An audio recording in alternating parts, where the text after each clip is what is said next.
9 News getting ready to make more history. Live reports from Ball Arena where the Nuggets are ready to take on the Heat all on their own.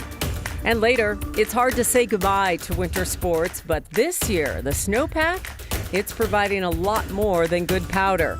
It's providing plenty of summer adventure opportunities. First, happening right now, a protest led by the family of a man shot and killed at an Edgewater Tesla charging station.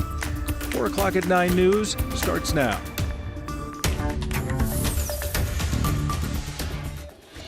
Good afternoon. Thanks for joining us as we start the newscast. A protest is happening outside of the Jefferson County District Attorney's Office. Yeah, this protest is being led by the family of Adam Michael Fresquez, the 33-year-old who was shot and killed at a Tesla charging station in Edgewater earlier this month.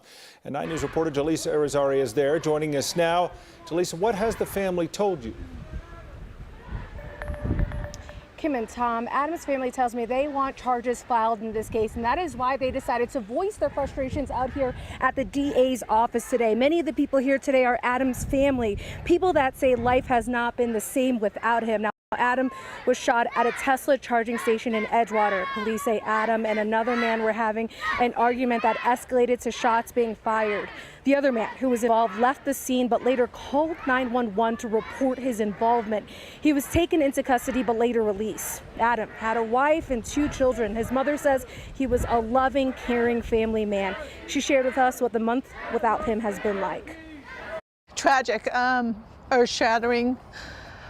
I don't know how other way to put it, but when I lost Adam, it was a link to my soul. He was my baby. Police say they are investigating if a disturbance or road rage incident may have occurred between the 2 men before the shooting happened at the charging station. Now, the Edgewater Police Department tells us they are still investigating this case and they have not presented the case to the DA's office just yet. They say they hope to be doing that in the next coming weeks. The DA's office did tell us they have spoken to Adam's family a couple times over the last month and they hear their frustrations. Kim and Tom? Yeah, it's interesting that they're having to do this in this kind of a vocal manner. I mean, we all are familiar with the case. It was such a stunner, especially when they didn't know who initially did this. But these investigations, I guess, take some time. Is that their answer? Yeah, I believe these investigations do take some time, but that's the thing about grief. It knows no timeline, right? And I have been able to speak to this family a little bit today, and they are hurting and they're angry, but most importantly, they're sad. They miss Adam, so they're hoping that a little justice could be served. Yeah, get some answers. All right, thanks, Jaleesa. Also this evening or this afternoon, you probably have noticed there's a little weather going on again. It happens every Wednesday. Every single Wednesday, really? Tom. Really? I'm telling you. And this is along the Front Range and the Eastern Plains. The highest threat continues to be just north and east of the Denver metro area. Of course, meteorologist Corey Reppenhagen is out and about. You can see his windshield wipers hard at work there.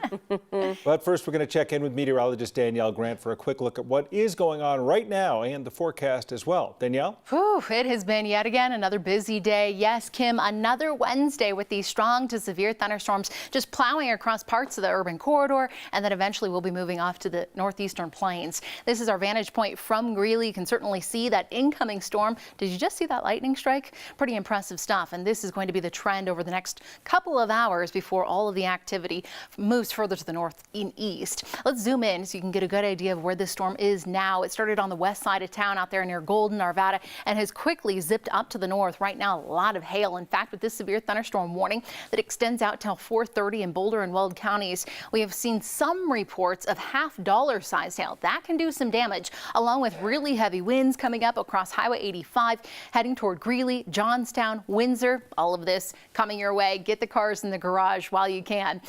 This is our hail tracks, kind of where that storm originated on the west side of town and then started to push off to the northeast right there, heading up toward Fort Lupton through Brighton, and just outside of DIA, they saw about an inch and a half sized hail in diameter. Pretty wild. Severe thunderstorm warning continuing just to the north of Cheyenne Wells. A lot of water, a lot of lightning, and potentially some large hail, about a quarter size in diameter. Look at this out in the San Juans. A little bit of snowfall along those higher peaks, some nice rain through Pagosa Springs, a little bit of a lightning show to the southeast, and then around Alamosa, the Great Sand Dunes, looking at some rain coming through. You'll notice the dew points relatively low up in the mountains here for the urban corridor in the 40s, and then off to the eastern plains in the 50s. As we look at those dew points in the 50s, that just means there's a little bit more moisture, more instability to get these thunderstorms going. The winds also cranking with these storms. 20, 30, 40 mile per hour wind gusts will be coming through. This is our vantage point again with those dark, ominous skies across downtown. These storms, though, they should be out of our hair by about 10 o'clock, and then looking ahead toward tomorrow morning, it will be a quiet start to the day, and then you know the drill, more rain on the way. We'll chat about the weekend forecast in just a bit, but meteorologist Corey Reppenhagen always in the eye of this storm, my friend. It looks like those windshield wipers are working overtime, as are you. We are, and you just saw that lightning strike coming from this live picture on the 9 News weather as we move northbound on I-25 through Weld County. You can also see just a little bit of hail on the side of the road there.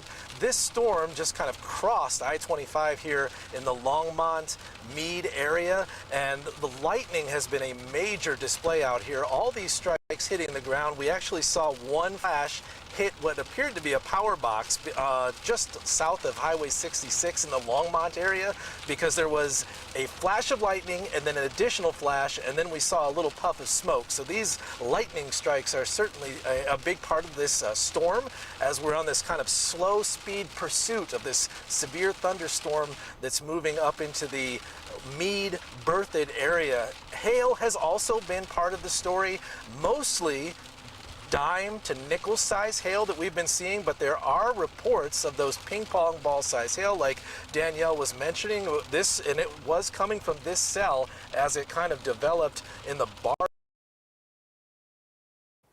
and moved away. So he's still out there. We know that.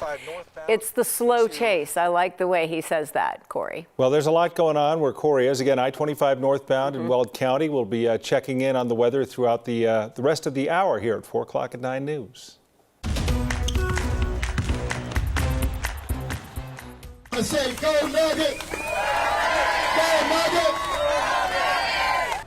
Of course, he's got a background as a cheerleader.